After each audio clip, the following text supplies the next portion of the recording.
مومن جو فدا نقش کفے پائے نبی ہو زیر قدم آج بھی عالم کا خزینہ، گر سنت نبوی کی کرے پیروی امت،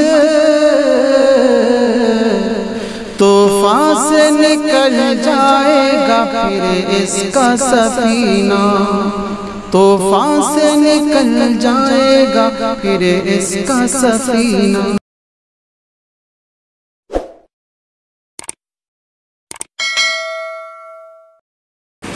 نحمدہ ونصلی علی رسولہ الکریم، اما بعد۔ دینی کمیوں کے اور اصلاح کے سلسلے میں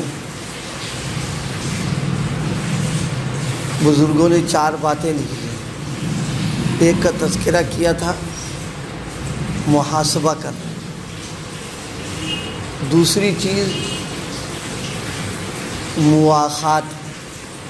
مواخات کا مطلب یہ ہے کسی کو اپنا دینی دوست بنانا۔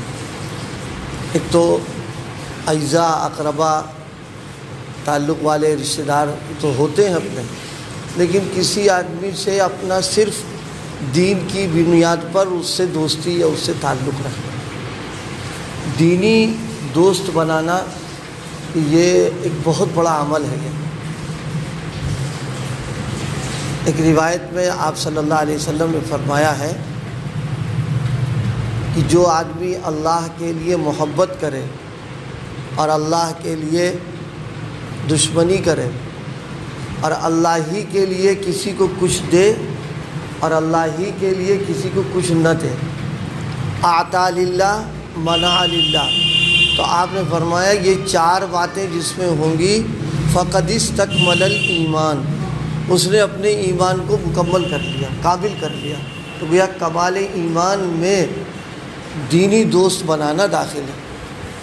اور ایک حدیث میں اور فرمایا کہ جو لوگ دینی دوست ہیں، صرف اللہ کے لیے دین کے لیے دوستی و تعلق قائم کر رکھا ہے، فرمایا کہ قیامت کے دن اللہ تعالیٰ عرش کا سایہ نصیب فرمائے اس کو۔ یہ بہت بڑی چیز، بہت بڑا عمل ہے یہ۔ ہم ایک دوسرے سے دوستی و تعلق جو رکھتے ہیں وہ دنیا کے لیے، دنیا کے فائدے کے لیے، دنیا کے کام کے لیے، لیکن اگر دینی دوست کسی کو بنا لیں تو یہ میں نے بتایا کہ بہت بڑا عمل ہے۔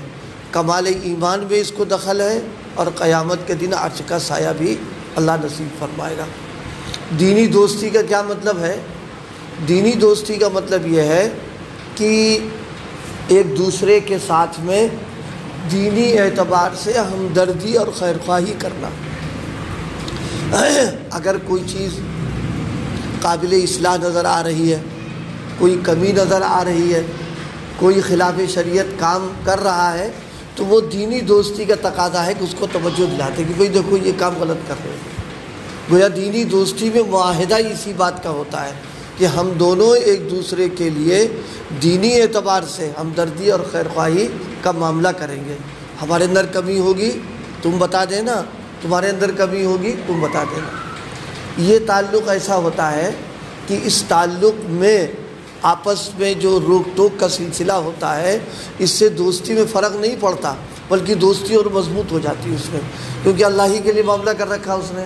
تو اب اللہ کے لیے معاملہ کرے گا تو پھر وہ ہمدردی خیرخواہی اللہ ہی کے لیے کرے گا، وہ کہ اس کے اصلاح کی فکر کرے گا کہ بھئی میرا دوست جو ہے اچھا ہو جائے اور کمی دور ہو جائے، دینی اعتبار سے ترقی کر جائے۔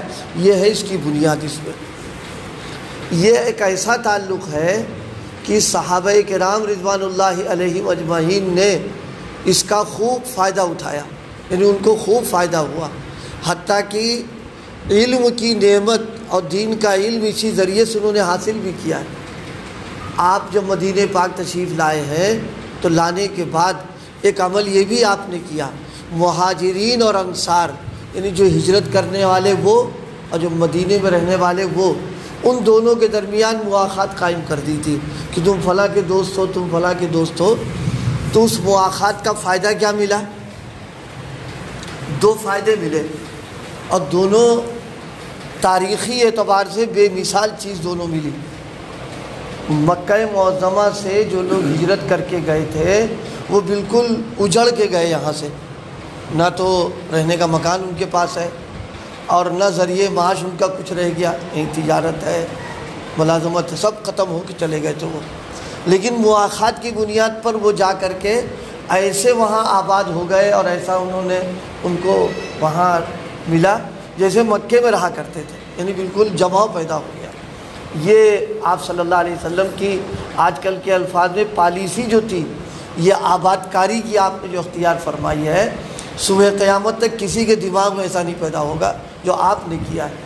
بہت سارے ملک آج بھی ایسے ہیں کہ لوگ وہاں گئے اپنا وطن چھوڑ کے کہ بھائی یہاں رہیں گے، کاروبار کریں گے، یہاں ہم وہ ہو جائیں گے شہری۔ اب تک نہ ان کو شہریت مل پائی، نہ وہاں ان کے پیر جم پائے، مسافرانہ زندگی گزار رہے ہیں۔ اور یہاں حضرت نبی کریم صلی اللہ علیہ وسلم نے یہ جو معاملہ مواخات کا قائم کرا دیا، اس کا نتیجہ یہ نکلا کہ مہاجرین گئے اور جم گئے وہاں جا کر۔ اتنا تعلق ہو گیا تھا کہ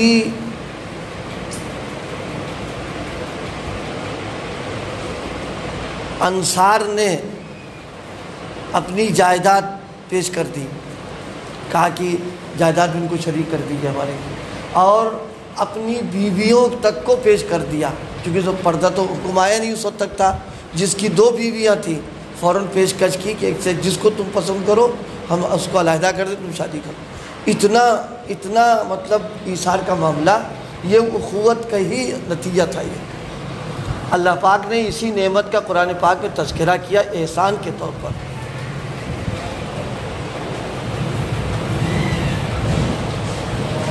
کیا ہے حافظ خالد؟ تھوڑے سے پڑھو۔ نہیں خیر، اس میں تذکرہ فرمایا کہ الف بین قلوبکم فاصبحتم بنعمتہ اخوانا وکنتم علی شفا حفرۃ من النار۔ تم جہنم کے بالکل کنارے پہنچ چکے تھے، لیکن میرے پیغمبر نے آ کر کے یہ تم کو نعمت دی اور فرمایا تمہارے دلوں کو ہم نے ایک دم ملا دیا۔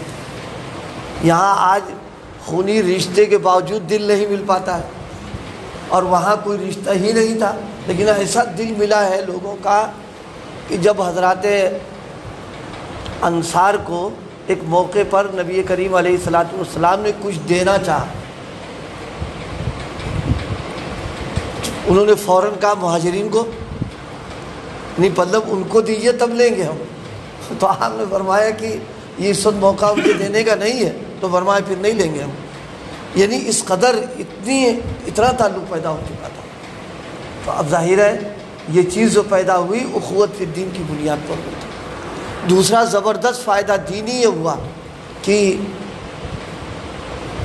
ترتیب بنا لی تھی انہوں نے، بعض صحابہ کرام نے، کہ ایک دن تم حضور کے پاس جانا، ہم کاروبار میں رہیں گے، دوسرے دن میں جاؤں گا، تم کاروبار میں رہنا، تاکہ دین میں پورا لگ کر کے معاشی مسائل میں ایسا نہ ہو کہ ہم بوجھ بن جائیں کسی کے لیے۔